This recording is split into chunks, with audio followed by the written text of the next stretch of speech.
Good morning to you, Caleb. Congratulations. Yeah. What an Olympics. Yeah, we were so excited for you to be here because I'm wondering, what's it like floating on Cloud 9? I would imagine. Hello, today I present to you an extremely attractive application for music lovers. It's completely free. You can listen to music online or download unlimited music to use whenever you don't have internet. The powerful search function helps you find anything you want. Trust me. It's hard not to find what you're looking for because the search function is really powerful. Application download link is attached in the description of the video. I'm pretty sure you'll like it. Thanks. You're still processing it. Yeah, definitely still processing. I still haven't gotten home yet. I got the home soil, but Florida's my home, so just a short flight away, and then I think maybe it'll hit me a little bit harder once I can settle in. I always wondered what it was like. You were watching Megan saying, "I love you so much," and the tears streaming down your face in that moment. What were you thinking? We were all so cheering for you. Yeah, there's a lot riding on that one moment. I mean, 24 years of my life, boiling down to one specific moment for one specific week for a race that lasts 40-something seconds. So there's a lot riding on that one moment. Be able to share that with Megan, my mom and dad back home, and everyone, Team Dressel. Everyone had the Dressel shirts in Orlando there with the watch party. So it was really special being able to see them. Yeah. It didn't matter that one in person to me, just being able to hear their voice and see them. Yeah. Was it hard not having them with you over in Tokyo? Yeah, I mean, I would prefer them to be there. Yeah. But if I'm being quite honest, I don't really talk to anyone that much at swim meets anyways. Yeah, you need to be in the zone. Yeah, I don't really text, I don't talk. So it was more so after the meet, I would have liked to have them immediately, but I just had to wait. I certainly became smitten when you said, "I'm not racing for medals, I'm racing for my country." Yeah. Can you talk about what that meant to you? Because for a lot of people, they think medals, but that didn't seem to be your motivation. No, I've never been that way in the sport. I think the moment you start comparing yourself to other people, wanting to beat one person in particular, there's been a lot of comparisons between me and Michael. Which Michael Phelps, yeah. Yeah, I understand it, and I just think it's irrelevant. It shouldn't pertain to my swim career and what the potential I feel like I'm capable of reaching. That's what it's about for me, is reaching what I feel like my potential is. Most of us will never know what it's like to be a gold medalist, right? Yeah. We see you in the pool swimming, you got this chest like Superman.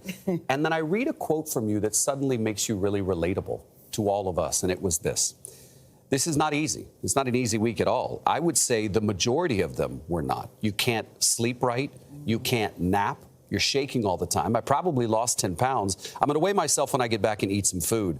But it's a lot of stress that we put on the body. First of all, thank you for being honest. Yeah. But second, tell us more about that. Yeah, it's a lot easier to do these interviews when you're just honest. You don't have to hide anything. It's a week of hell, if I'm being quite honest. It's being on the podium, of course, is enjoyable, but the majority of not just myself, not just swimmers, I think the majority of all athletes, it's not necessarily fun, the core of the whole process. Like I said, you go your whole life for one moment that boils down to a race that lasts a couple seconds. If you're a little bit off that day, I wasn't perfect in any race. I wasn't perfect, mindset-wise going into any event. Every ready room is different. Every year is completely different. And there's parts of it that suck. But at no point in that quote did I say none of it was worth it. It was all a great learning experience. Every part of it I do enjoy. But you say pressure is fine, but it's when you turn it into stress that it becomes a problem. What do you mean exactly?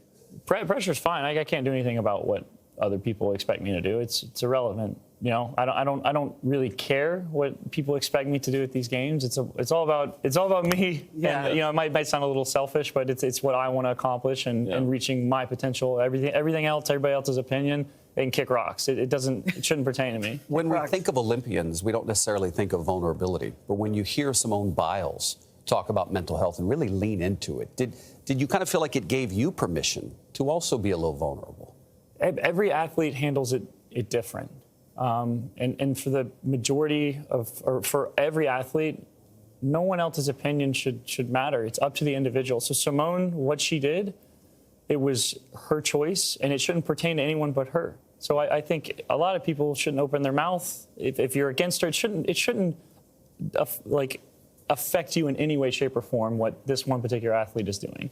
Did you talk to her at all while you were there? I didn't see any of the gymnasts. I'm not sure if they were in the village at all. I do remember actually in Rio, She doesn't remember that because no one knew who I was in Rio. But I think I sat next to her at lunch one of the days. Some of the gymnasts ate with some of the swimmers. Yeah. What did you learn about yourself during this process? I learned that I gave myself credit where credit was due. Yeah. And it's tough because you have to refocus. You have a next race up in 15, 20 minutes. You have to just forget about it, pat yourself on the back, and then get over yourself and move on. Can you show it what you got next to you right there? Oh, didn't even see these pop up. Yeah, Megan helped me pack these. Yeah. Thank you, Megan. Thank you. Megan snuck those in. Yeah, they did a good job. Oh. Beautiful. Yeah, you guys can check them out. Oh, let me see this. Wow, wow.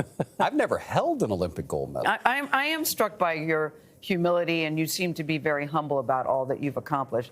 I think this is great and wonderful, but I get the impression this doesn't define who you think of yourself and who you are. No. The fun part for me was I got to be a part of the race. I think anybody would kill to be in my situation. Yeah. An Olympic final, competing for your country, going for a gold medal. I think anyone would want to be in that situation. I don't need that for me to be able to remember what the fun part was for me. But do you equate this to life changing? No. No. I don't want my life to change. You like it the way it is? I liked my life before the games. If I'm being honest, the sport was a lot more fun when no one knew my name. Well, Caeleb, everybody knows your name. I hope it's not. I hope it's not going to overwhelm you because people are just cheering you on and so proud of you and for you and how you represent us. But everybody now knows your name. That ship has sailed, my friend.